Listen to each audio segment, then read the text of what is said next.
9월 셋째 주 리프레임 사이트 정치 내용 먼저 얘기를 하도록 할게요. 국내 정치는 12번째 한일 정상회담 하는 게 있어가지고 가지고 왔고, 국제 정치는 지금 대선 기간이어서 미국의 대선 토론 주제를 가지고 왔는데, 일단 국내 먼저 말씀을 드리면 지난 9월 6일에 일본의 기시다 후미오 총리가 한국에 와서 윤석열 대통령이랑 정상회담을 진행을 했고요.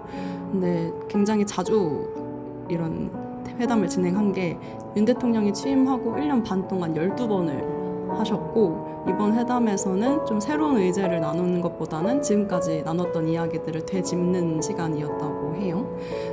그 기시다 총리가 다음에 출마하지 않게 돼서 아마 실질적으로는 마지막 회담이었던 것 같고, 윤 대통령이 밝히기로는 둘 다 약간 견고한 신뢰를 가지고 지난 한 해 반 동안 한일 관계가 크게 개선됐다고 평가를 했고, 기시다 총리랑 같이 일궈온 성과들이 본인이 대통령에 취임하고 나서 가장 의미 있는 일이었다고 강조했다고 합니다. 그리고 기시다 총리는 좀 양국의 관계가 사실 그렇게 좋지 않았는데 좀 크게 도약한 부분이 양국 국민이 구체적으로 실감이 되지 않았나, 그런 것들에 대해서 강조를 했고, 양국 간의 긴밀한 공조가 지역 평화와 안정을 위해서 필수적이고 한반도의 평화와 안정은 국제사회 전체에 있어서도 큰 이익이라고 밝혔다고 해요. 그리고 조금 주목받았던 부분은 사도광산 문제, 지난번에 우리 다뤘던 문화 이슈로 다뤘던 것 같은데, 그런 역사적인 이슈에 대해서 이번이 사실 기시다 총리와의 마지막 회담이다 보니까 언급하지 않을까, 혹은 어떤 이야기를 할까, 이런 거에 대해서 좀 귀추가 주목이 됐었는데 이번 회담에서도 그런 얘기를 하지 않았고, 근데 비공개 회담이 또 있었고, 방금 소개한 내용은 모두 발언이라고 해서 좀 공개적으로 이야기하는 입장 표명이었는데, 비공개 회담에서는 기시다 총리가 강제징용 문제가 좀 가슴 아픈 부분이다 라고 얘기를 했다고는 하는데, 그걸 실질적으로 우리는 듣지 못했으니까 사실 잘 모르겠고, 여전히 사죄하는 부분은 전혀 없어서 재임 기간 내에 단 한 번도 직접 사과하지 않았던 지금까지의 역대 일본 내각 총리들이 다 그랬다고 하는데, 그 역사 인식을 이어가고 있는 것 아니냐 하는 평가를 받았어요. 다만 윤 대통령이랑 기시다 총리 둘 다 북한의 위협에 맞서서 좀 확고한 대비 태세를 유지하자라는 의견을 나눴다고 하는데, 이게 작년에 바이든 대통령이랑 같이 한미일 정상회담 했던 부분에서 북한의 핵 문제에 어떻게 대응할지 이 부분을 나눴다고 하는데, 그걸 좀 더 단단하게 만드는 작업을 했던 것 같다는 이야기도 있었고, 그리고 정상회담 결과를 브리핑 하신 분이 계신데 국가안보실의 1차장이라는 분이 대표적으로 브리핑 하셨고, 이 자리에서 양국 정상은 북핵 문제 대응을 위한 한미일 간의 협력이 중요하다는 인식을 같이 했다라고 얘기하면서 좀 북한의 도발에 대한 이야기들도 많이 했던 것 같아요. 그리고 기시다 총리가 올해 광복절에 윤석열 대통령이 발표한 것 중에 8.15 통일 독트린이라는 게 있었는데, 이거를 지지한다라는 의사를 밝혔다고 하는데, 이게 뭐냐면 지난 30년 동안 우리나라 정부가 좀 이렇게 계속해서 쌓아왔던 통일 구상에 약간 보완된 의견을 곁들인 발표였는데, 크게 세 가지가 주제였어요. 첫 번째는 반자유 세력과 반통일 세력인 가짜 뉴스와 사이비 지식인으로부터 자유의 가치를 지켜낼 것. 두 번째는 대북 전단 살포 진행하는 거랑 대북 확성기 가동 활성화해서 북한 주민들한테 정보 접근권을 확대하는 거.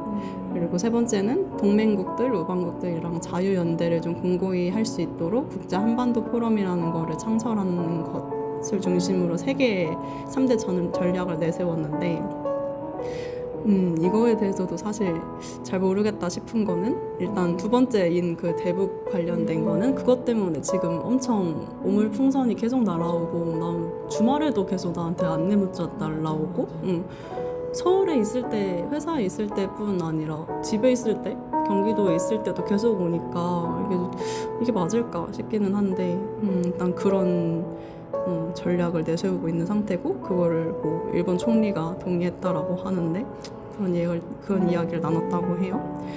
그리고 이날 회담에서 제3국에서 위기가 발생했을 때 양국이 자국민 철수를 위해서 서로 도와주고 협력하는 것 것을 얘기를 했다고 하고, 그리고 일본이랑 한국 사이의 그런 출입국을 좀 간소화해서 교류하는 걸 계속 강화하려고 한다라는 이야기를 나눴다고 해요. 그래서 여당은 이번 회담을 두고 이제 한일 정상 간의 셔틀 외교가 복원된 것에 좀 의의를 두고 있었고, 미래지향적인 관계로 나아가는 데 도움이 될 것이라고 평가했는데, 야당은 일본 총리가 관계 개선에 성의를 보여주지 않았고, 지금까지 어쨌든 이어온 한일 관계가 일방적으로 한국 정부가 양보한 걸로 만들어온 결과기 때문에 굴종 외교다라고 비판하는 입장을 표명을 했습니다. 정말 기도가 많이 필요한 영역인 것 같고, 뭔가 이 두 사람만의 만족스러운 회담이었나 하는 생각도 조금 드는 것 같아요. 특히 사도광산 같은 역사적인 문제가 전혀 해결되지 않았는데 그냥 좋은 게 좋은 거지 하고 좀 덮는 느낌이어서. 국제 정치는 미국의 지금 주요 후보인 민주당의 해리스 부통령이랑 공화당 대표 후보인 트럼프 전 대통령이 첫 번째로 만나서 대선 TV 토론을 진행했다고 하는 게 있어서 가지고 왔는데, 9월 10일에 펜실베니아주 필라델피아에서 대선 TV 토론을 했고, 여기서 조금 주목되었던 거는 서로 약간 네가 이렇게 얘기했었는데 지금은 또 이렇게 말하지 않냐라고 하면서 말 꼬투리 잡는 그런 이야기들, 서로 비판하고 반박하는 공방정이 조금 주목을 받았고, 좀 주요한 논점 중에 하나는 프래킹이라고 해서 가스를 추출하는, 석유가스 같은 걸 추출하는 게 있었는데, 이거에 대해서 해리스 후보가 2019년에 프래킹이 환경오염을 유발해서 반대한다라고 얘기했었는데, 최근에 대선 후보가 되고 나서는 입장을 바꿨다라는 논란이 있었어요. 근데 이거에 대해서 트럼프가 짚으니까 해리스는 나는 2020년에 프래킹을 금지하지 않겠다고 분명히 밝혔다. 다양한 에너지원에 투자해서 해외 석유 의존도를 줄여야 한다고 생각한다고 설명했는데, 트럼프는 되게 극단적으로 표현하는 사람이어서 해리스는 여러분의 총기를 압수하고 펜실베니아에서 프래킹을 절대 허용하지 않을 것이라고 막 주장하는 그런 이야기들도 있었고, 근데 이게 조금 주목됐던 건 그날 그 대선 토론했던 펜실베니아주가 현재 두 사람이 좀 이렇게 치열하게 경합을 벌이고 있는 주이기도 하고, 그 지역에 가스 매장량이 많은가 봐요. 그래서 프래킹 하는 그런 것들이 좀 주요한 경제 자원이어서 더 민감한 문제였던 것 같고, 그리고 이번 대선에서 좀 크게 계속 대두되고 있는 이슈 중에 하나가 낙태 문제인데, 트럼프가 이거에 대해서 계속 입장을 번복한다라는 질문을 진행자로부터 받았고, 트럼프가 최근 임신 6주 이후에 낙태 금지가 너무 짧다라고 말했다가 그 다다음 날 주장을 번복했던 경험이 있어가지고 그 부분을 질문했는데, 트럼프는 여전히 낙태에 대해서는 보수적인 입장이고, 해리스는 미국 국민들이 자기 몸에 대해서 결정하는 걸 정부가 해서는 안 된다, 여긴 진보적인 입장이긴 해요. 그래서 이거에 대해서 두 사람이 또 의견이 다르고, 근데 또 이 이외에도 엄청 많은 다양한 입장 차이가 있는데, 또 불법 이민에 대해서도 해리스는 트럼프가 대통령이었을 때 의회가 국경 강화하는 법안을 추진했는데 트럼프가 반대해서 부결됐다고 얘기하고, 트럼프는 지금 바이든이 수백만 명의 불법 입국을 허용해서 나라가 위험해졌다라고 얘기하고, 그런 차이들이 되게 명백하게 있더라고요. 그리고 해리스는 계속해서 트럼프가 부유한 사람들, 부유층 위에서 감세 정책을 하고, 김정은 같은 독재자들한테 조종당하는 사람이다, 이 사람은. 왜냐면 그 사람들은 트럼프가 대통령이 돼야 자기들이 이렇게 편하게 할 수 있으니까 당연히 그 사람들은 트럼프가 대통령이 되길 바랄 것이다, 이런 얘기를 하고, 또 최근에는 푸틴이 해리스를 지지하는 발언을 했나 봐요. 그래서 트럼프는 최근 푸틴이 해리스를 지지했는데 나는 그가 진심이라고 생각한다 라고 얘기하면서, 헝가리 총리가 자기한테 중국이랑 북한이 트럼프를 무서워한다고 얘기했다는 그런 이야기들도 하고, 굉장히 다양한 말들을 했더라고요.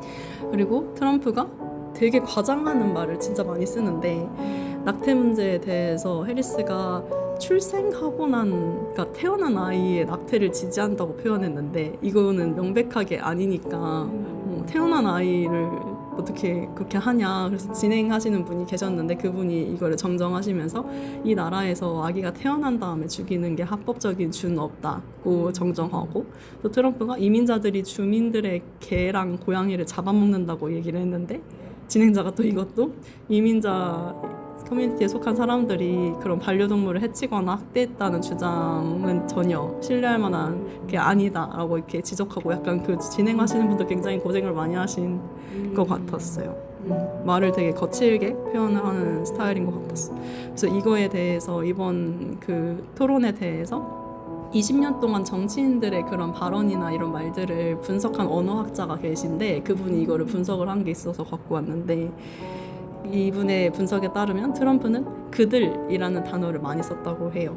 예를 들면 해리스 후보를 바이든이랑 계속 엮어서 그들이라고 표현해서 이제 바이든에 대한 여론이나 평가가 안 좋으니까 묶어서 이렇게 비난하는 것이 많았고 이민자도 그들이라고 좀 이렇게 배척하게 표현을 해서 그들이 우리의 일자리를 뺏고 있고 약간 그런 식으로 표현해서 분노를 좀 일으키는 자기를 지지하는 사람들의 그리고 뭐 좋다, 나쁘다 이런 좀 극단적으로 나뉘는 단어를 많이 쓴 그런 게 있었고 반면에 해리스는 미국, 미국인, 미합중국 약간 그런 이렇게 나라적인 부분에 대한 단어를 많이 쓰고 일이랑 가족이라는 단어를 많이 썼다고 하는데 지금 두 사람이 민주당을 확실하게 지지하는 사람이랑 공화당을 확실하게 지지하는 사람들이 나눠져 있기도 하지만 지금 좀 치열한 거는 중도인 사람들을 잡는 게 필요하다 보니까 해리스는 되게 전략적으로 그 중도에 있는 사람들을 잡기 위해서 이들이 관심이 많은 단어를 많이 쓴 거 아니냐 하는 그런 분석도 있더라고요.